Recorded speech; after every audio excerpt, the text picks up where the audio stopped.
Biar silaturahmi tidak terputus, pinjam dulu dong 100. Kalau utang 100 aja sering bikin hubungan kita jadi renggang, apa kabar nih sama utang Indonesia yang mencapai 7.870 triliun rupiah? Halo semuanya, perkenalkan saya Ibu Yulinar. Kali ini kita akan sedikit membahas tentang keuangan negara.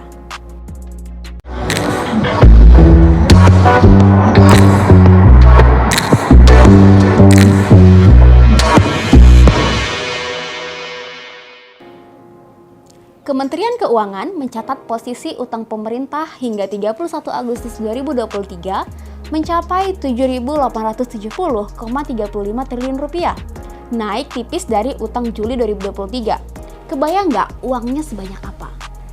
Sebagai gambarannya nih, penduduk Indonesia berdasarkan sensus terakhir mencapai 270 juta jiwa. Nah, uang sebanyak itu bisa dipakai buat beli lebih dari 270 juta iPhone 15 Pro loh. Jadi bisa dibayangkan, dengan uang 7.870 triliun, pemerintah bisa bagi-bagi iPhone 15 Pro ke setiap penduduk Indonesia, dari yang masih bayi sampai yang udah tua. Sebanyak itu ya.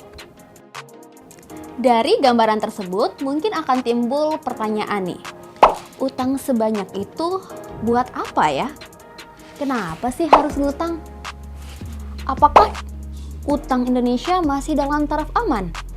Nah, pertanyaan-pertanyaan tersebut akan kita jawab satu persatu dalam video ini.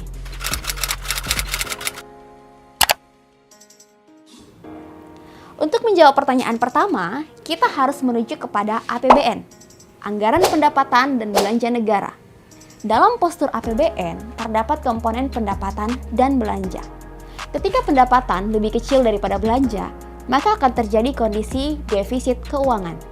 Nah, utang negara adalah salah satu sumber pembiayaan yang digunakan untuk menutup kebutuhan defisit APBN.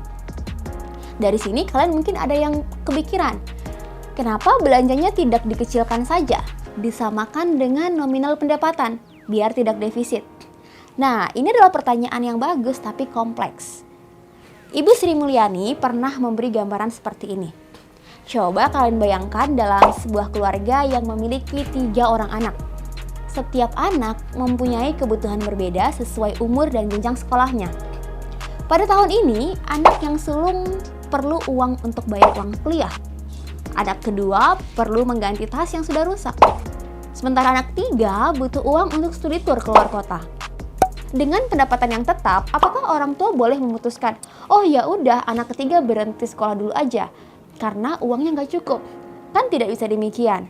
Kebutuhan tetap harus dipenuhi untuk proses pertumbuhan setiap anak. Negara juga demikian. Dalam rangka menciptakan pertumbuhan ekonomi yang tinggi, dibutuhkan belanja yang tinggi juga untuk mewujudkannya. Seperti pembangunan infrastruktur, anggaran pendidikan untuk SDM yang unggul, desentralisasi fiskal untuk daerah dan desa, bantuan subsidi, dan lain-lain. Kalian mungkin akan ada pertanyaan lagi. Kalau gitu, kenapa pemerintah tidak memperbesar saja target penerimaan kita agar penerimaan lebih besar dari belanja? Nah, ini juga tidak kalah kompleks. Kalau kita perhatikan ke postur APBN, penerimaan negara kita peroleh dari pajak, kepabeanan dan cukai, PNBP dan hibah, di mana penerimaan terbesar kita bersumber dari pajak. Jika pemerintah ingin meningkatkan penerimaan, maka artinya pemerintah harus menaikkan tarif pajak.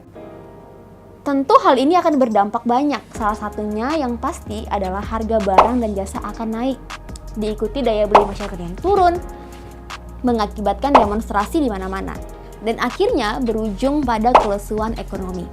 Karena itu, pemerintah perlu berhati-hati dalam menentukan setiap kebijakan.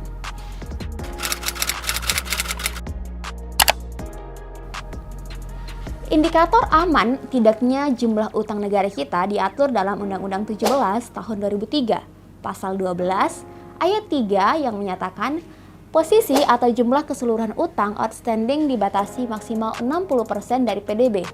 Berdasarkan data BPS, Total PDB Indonesia 2022 mencapai 19.588 triliun atau sekitar 40,1% dari total utang kita, di mana ini masih di bawah batas maksimal. Selain itu, perlu diketahui juga kalau utang Indonesia tidak seluruhnya dari luar negeri loh. Ini adalah salah satu miskonsepsi yang banyak di masyarakat kita. Berdasarkan data dari DJPPR, faktanya hampir 89% utang pemerintah kita berasal dari pinjaman dalam negeri yang diperoleh dari surat berharga negara atau SBN. SBN adalah salah satu produk investasi di pasar modal yang diterbitkan oleh pemerintah pusat. Sementara sisanya 11% utang kita berasal dari pinjaman luar negeri. Pengelolaan sumber utang ini juga berdampak besar bagi perekonomian kita. Sederhananya, pemerintah berhutang kepada masyarakat Indonesia, sehingga kewajiban bunga utang yang harus dibayar pemerintah akan mengalir ke masyarakat juga. Dengan demikian, perputaran uang tetap ada di dalam negeri dan akan menjaga nilai tukar rupiah kita tetap stabil. Jadi gimana? Udah lebih paham dengan kondisi keuangan negara kita? Memang benar, tidak bisa dipungkiri jumlah utang tersebut sangat banyak. Karena itu, kita perlu pastikan bersama penggunaannya tepat sasaran dan menjadi pinjaman yang produktif yang menghasilkan output berguna bagi masa depan negara kita. Karena itu, yuk kita sama-sama jadi generasi muda yang peduli uang kita. Karena kalau bukan kita, siapa lagi?